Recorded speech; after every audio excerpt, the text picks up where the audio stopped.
juga berniat dan niatkan untuk seluruh kaum muslimin wal muslimat, wabil khusus jamaah Musalla Al-Ikhlas yang telah mendahului kita semuanya, termasuk warga-warga kita yang telah mendahului kita. Kita kirimkan Al-Fatihah agar seluruh amaliyah ibadah yang ia perbuatkan diterima oleh Allah Subhanahu wa taala dan diampuni segala dosanya.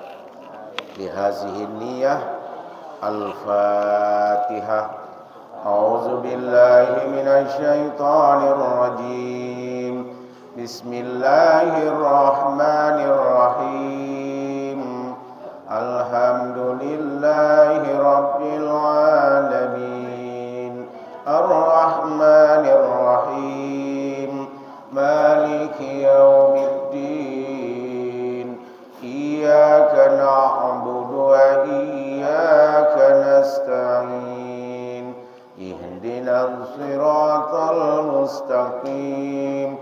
Siratal ladzina an'amta 'alaihim ghairil maghdubi 'alaihim waladdallin. Amin. Assalamualaikum warahmatullahi wabarakatuh.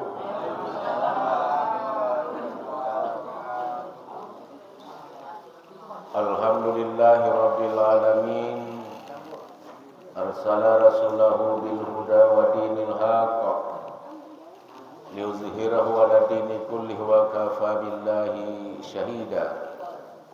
Rabbi israh li sadri wa yassir li amri wahlul 'uqdatam min lisani yafqahu qawli.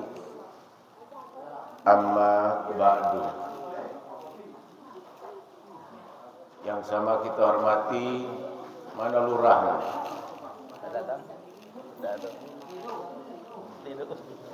Pak RT juga? Tuti.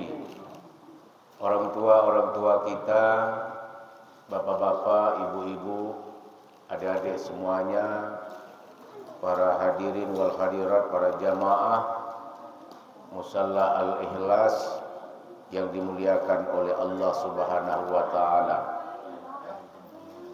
Pertama, bersyukur kita kepada Allah dengan mengucapkan alhamdulillah wa syukurillah. Berselawat kita kepada Rasulullah. Allahumma salli ala sayyidina Muhammad wa ala ali sayyidina Muhammad. Pada subuh dan hari ini kita sudah berada di 7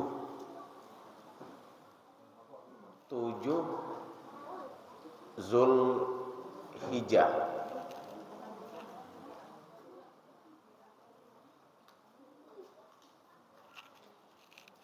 Zulhijjah 1445 Hijriah. Dari sebuah hadis Nabi yang diriwayat oleh Bukhari rahimahullah an Ibnu Abbas radhiyallahu anhuma an Nabi sallallahu alaihi wasallam, ma min ayyamil amalin salih fiha ahabba ila Allah min hazihil ayyam, yakni ayyamul asar. Qalu ya Rasulullah walal jihadi fi sabilillah. Qala walal jihadi fi sabilillah illa rajulun kharaja bi nafsihi wa malihi summa lam yarji min zalika bi syai'in.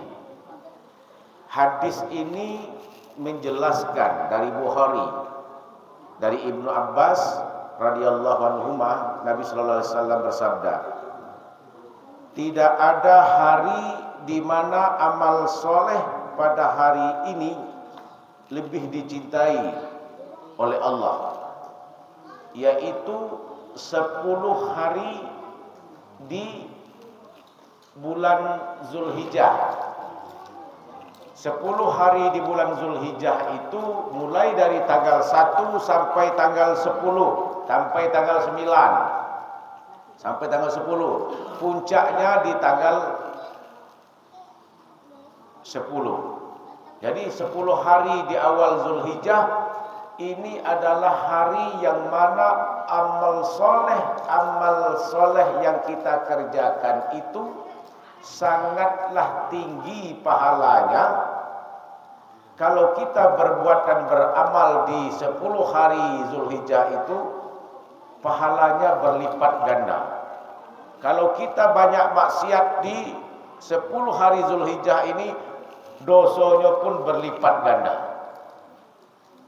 Apa 10 hari, keutamaan 10 hari ini? Pertama, di 10 hari pertama di bulan Zulhijjah itu adalah puasa sunnah atau puasa 10 hari Zulhijjah. Di puasa bulan haram. Ini bulan haram yang ketiga. Zulqaidah, Zulhijjah, Muharram.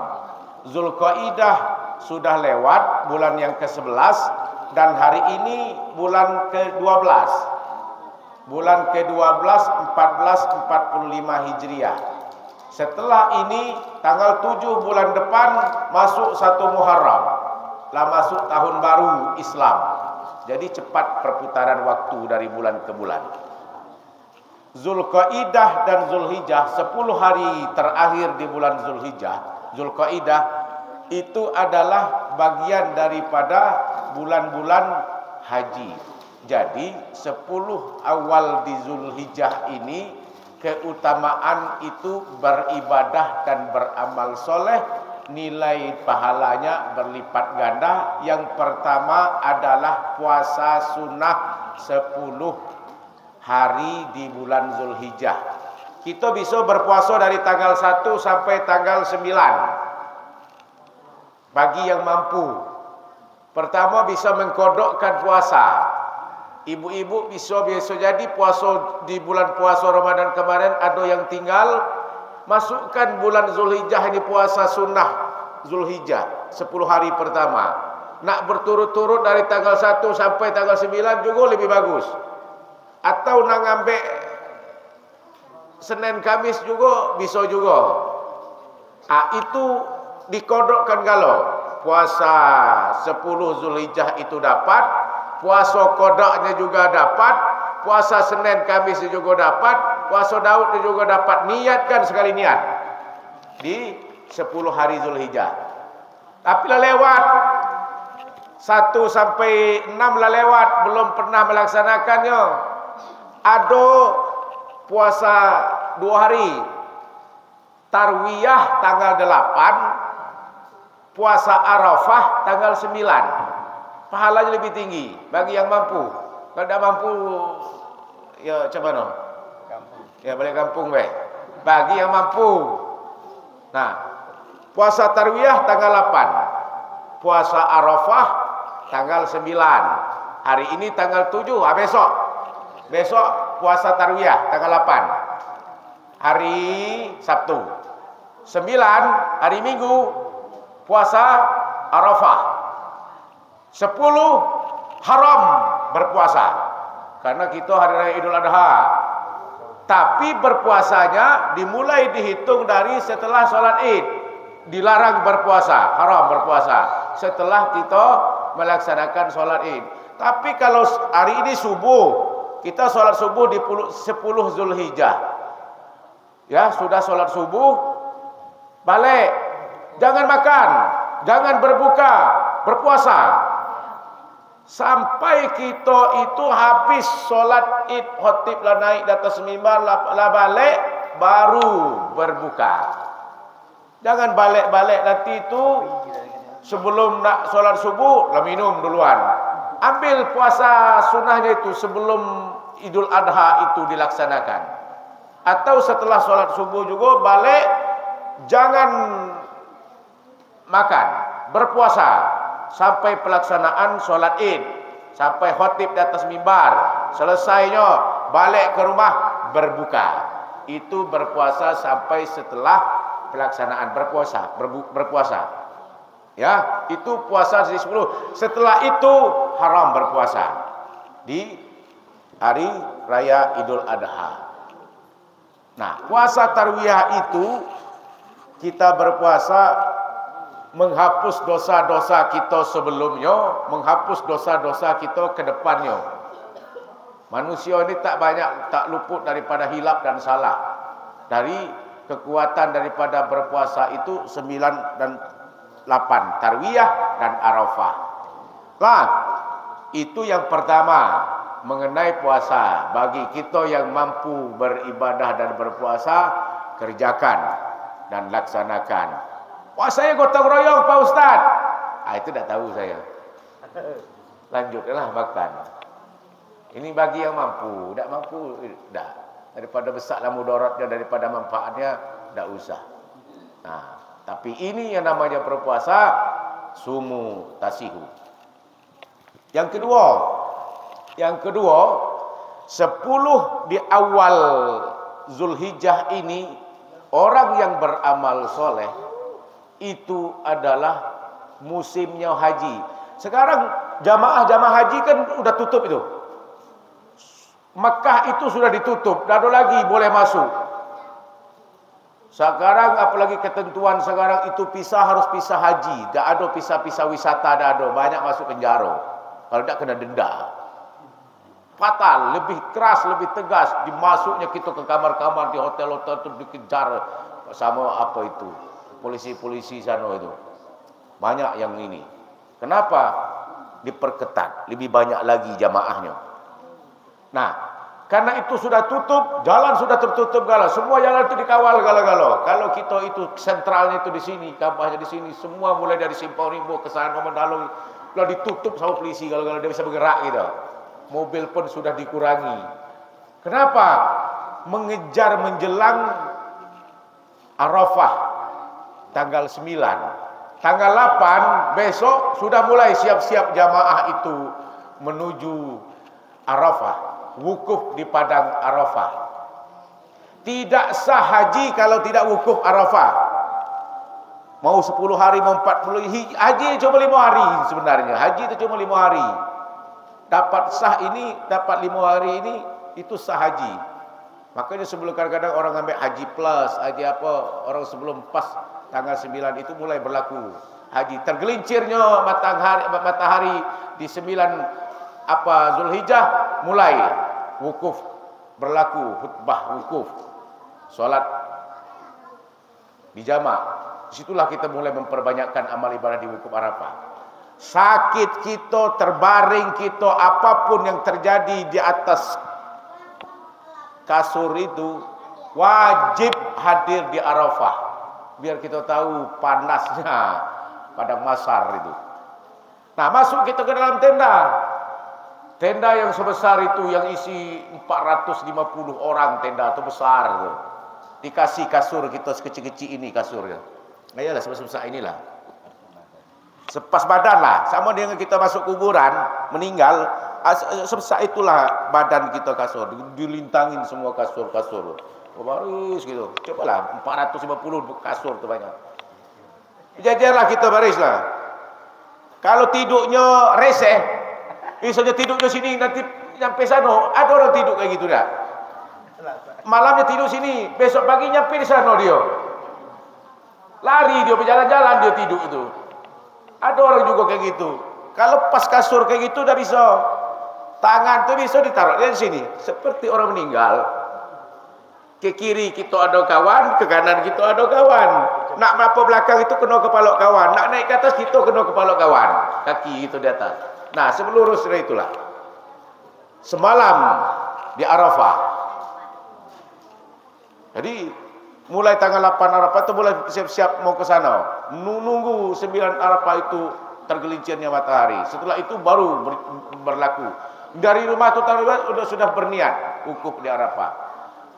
Semalam sampai di situ sudah semalam itu, besok baru berlaku tanggal 9. Berjalanlah mengerjakan amal ibadah. Malam keluar panas, masuk ke dalam panas, keluar panas. Ya kayak itulah. Pakai apa? Ihram. Dan situlah tidak boleh berkata kotor. Kalau sudah ambil niat itu, tidak boleh mematah-matahkan dahan-dahan pohon. Macam-macam. Apa itu? Niat tidak itu kena tidak sah. Kena dam. Tidak sah haji. Apalagi tidak hadir. Nah, kuncinya itu adalah wukuf di padang Arafah. Nanti malam setelah jam setengah 9 Arafah itu, malamnya sebelum sesudah salat maghrib dijamak dengan Isya, mulai berangkatlah jamaah itu ke Muzdalifah. Muzdalifah di lapangan yang sangat luas, ngumpul di sana.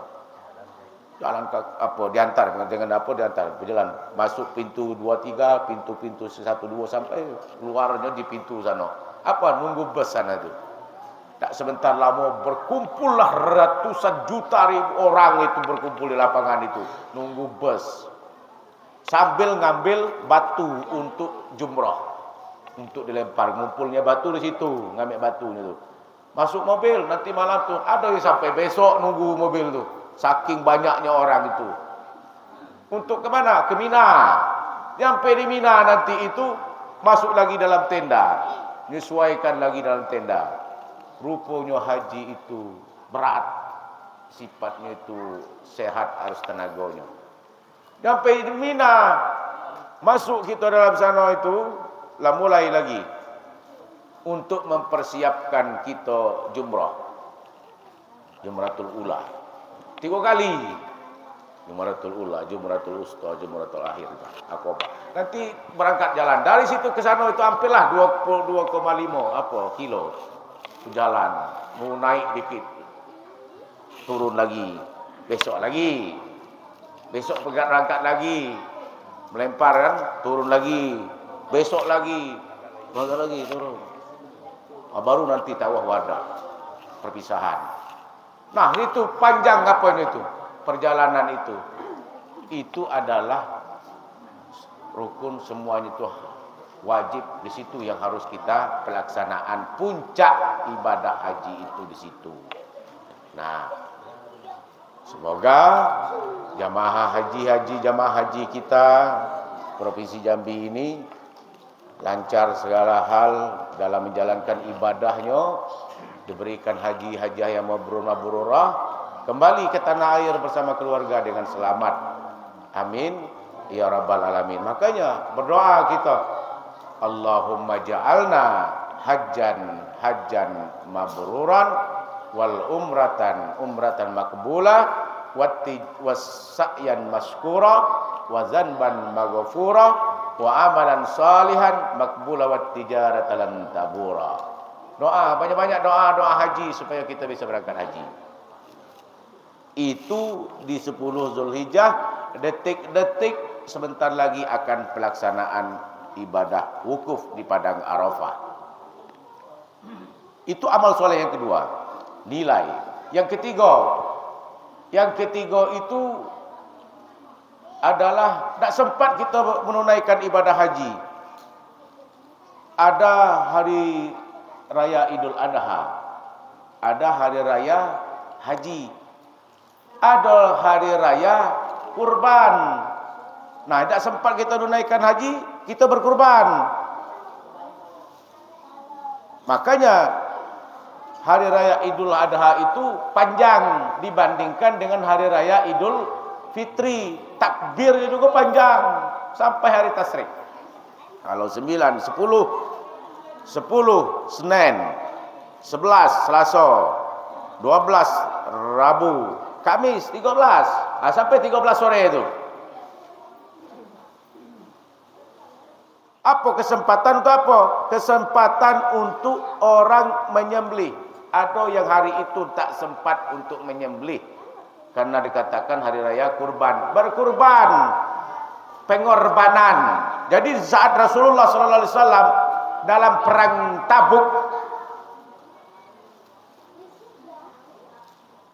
Tabuk waktu itu berjihad, apa yang diserukan oleh Rasulullah kepada para sahabat? Wahai para sahabat, Kita ini mau mempersiapkan perang Tabuk dan berjihad di jalan Allah, menegakkan ajaran agama Allah. Untuk berjihad itu membutuhkan dana dan biaya yang sangat besar. Bagi para sahabat yang memiliki harta benda, berkorbanlah, bersedekahlah, berinfaklah untuk berjihad bersama Rasulullah. Jadi sahabat yang punya duit, kasihnya duit, berkorban. Lalu kedengaran sama Abu Bakar. Abu Bakar ini adalah mertuanya Rasulullah. Kedengaran sama Abu Bakar bahwa Rasulullah menganjurkan kepada para sahabat bagi yang ingin mengeluarkan harta bendanya untuk berjihad pada perang Tabuk itu. Abu Bakar orang yang mempunyai harta yang paling banyak. Seluruh harta bendanya itu Abu Bakar keluarkan untuk membantukan Rasulullah dalam berjihad perang Tabuk itu. Rasulullah pun terkejut mendengarkan Abu Bakar mengeluarkan seluruh harta bendanya. Sampai Rasulullah katakan, wahai Abu Bakar, jikalau semua harta bendamu engkau berikan untuk jalan Allah jihad ini, kira-kira apa yang akan engkau berikan makanan kepada anak dan keluargamu? Rasulullah, Abu Bakar langsung menjawab, ya Rasulullah, sesungguhnya saya memiliki Allah dan Rasulnya Allah. Itu para sahabat dan kaum muslimin.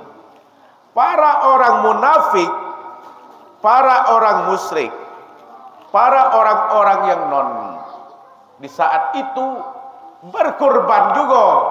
Berkorban membangunkan masjid-masjid yang besar, mewah, megah dan cantik-cantik masjidnya.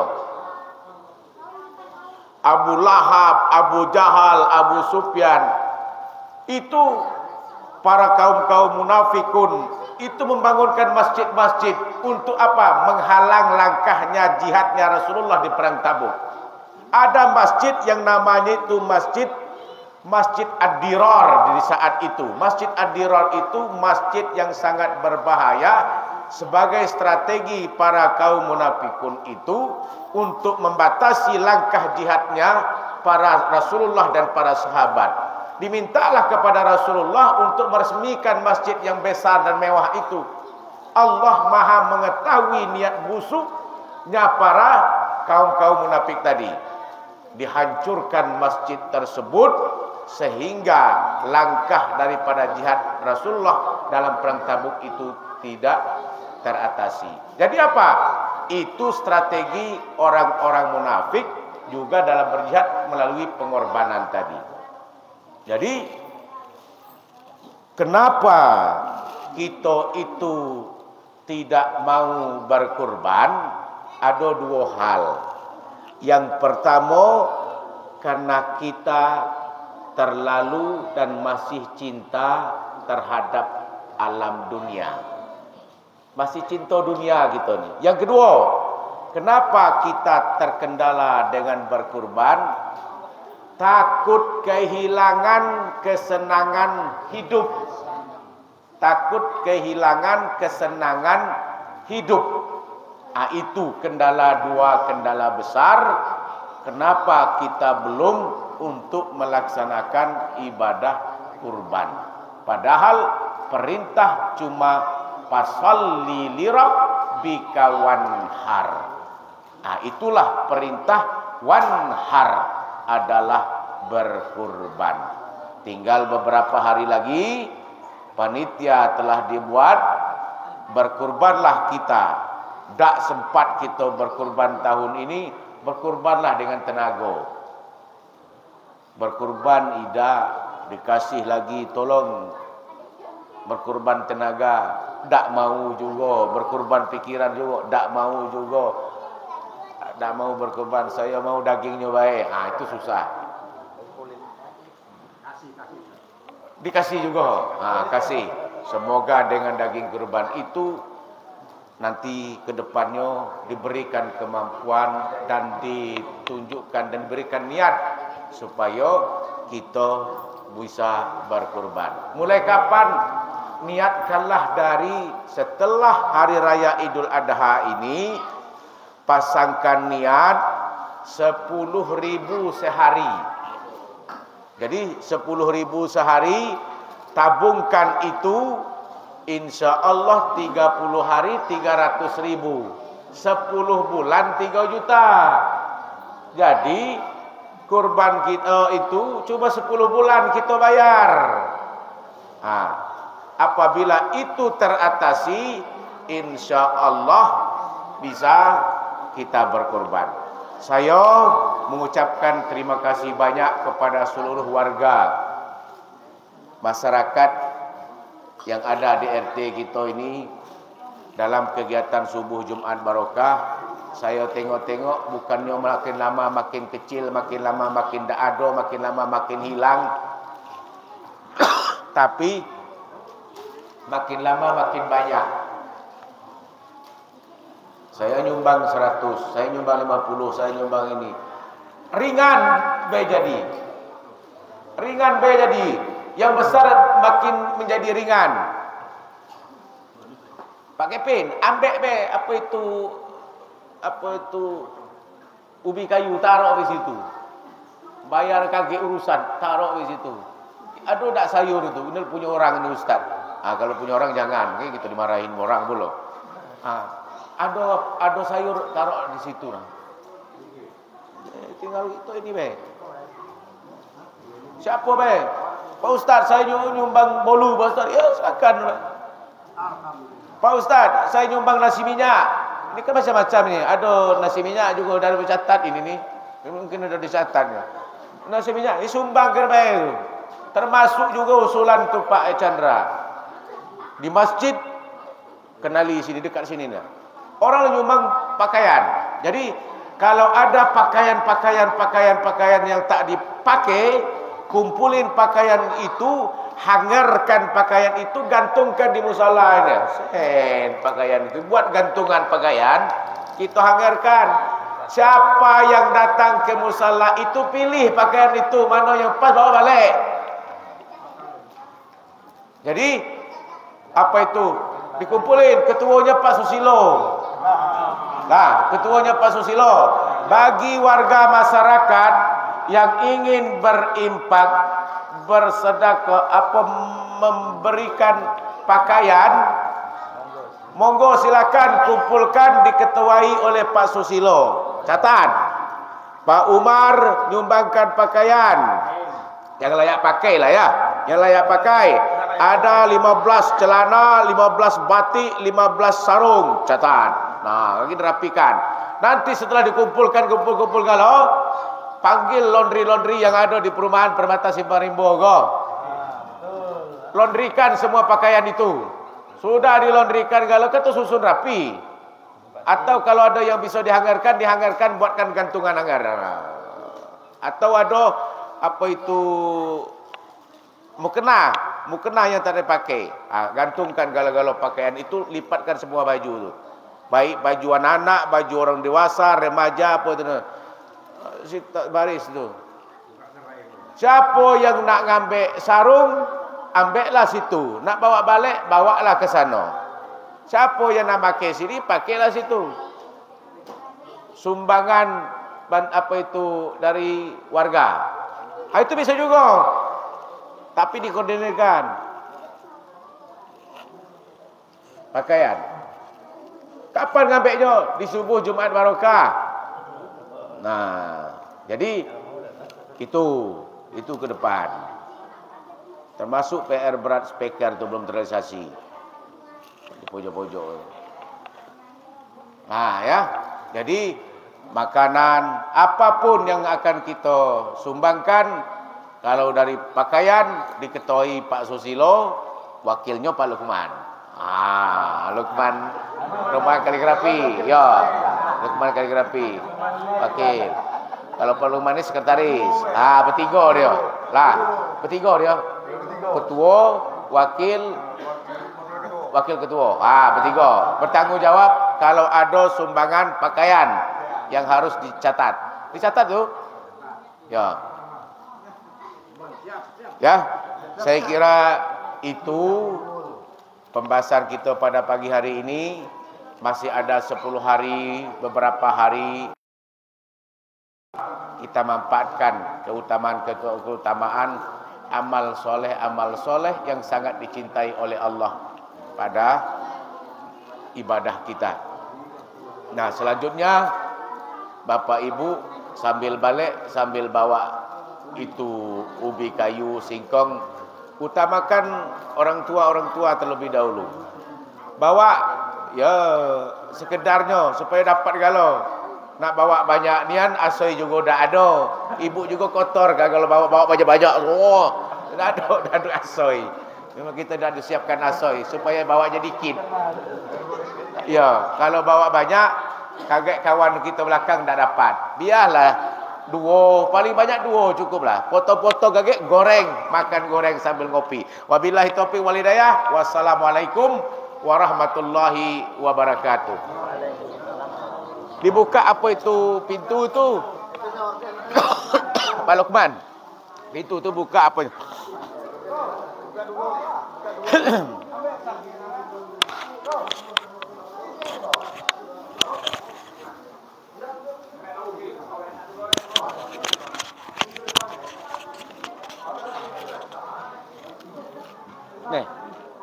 Pak apa?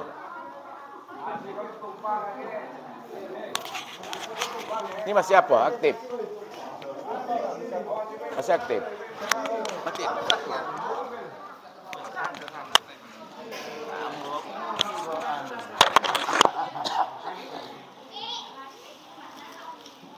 Mana Pak Upaya nak buka itu tadi lagi jepit.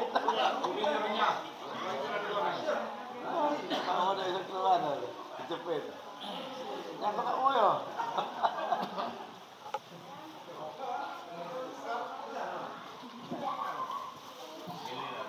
Apa tuh?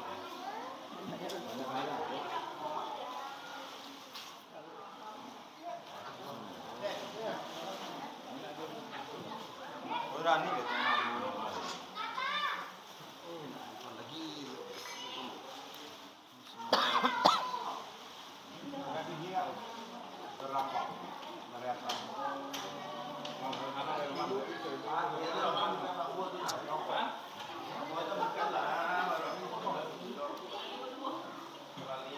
Mana rokoknya mana?